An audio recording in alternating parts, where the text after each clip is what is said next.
வாகனத்தை தொலைத்த இளைஞரிடம் மணப்பாறை காவல் உதவி ஆய்வாளர் லஞ்சம் கேட்கும் ஆடியோ வெளியாகியுள்ளது.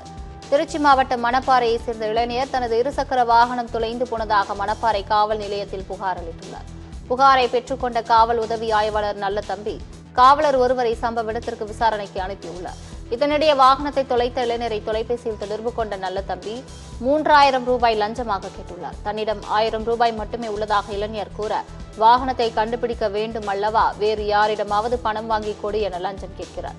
இது தொடர்பான ஆடியோ வெளியாகியுள்ளது. ஒரு பாடு நம்ம வந்தாருல கூட. ஆமாங்க சார். அவருக்கு ஒரு 500 ரூபாய், நம்ம போலீஸ்க்கு ஒரு 500 ரூபாய் கொடுத்துடும். உங்களுக்கு 500, அவங்களுக்கு 500 சார் கொடுத்துடும். 500 கொடுத்துருவாங்களா சார்? வண்டிக்கு கண்டுபிடிக்க முடியுமா? ஆமாங்க சார். ஏதாச்சும் செலவு கொடுத்துடும். சரிங்க சார்.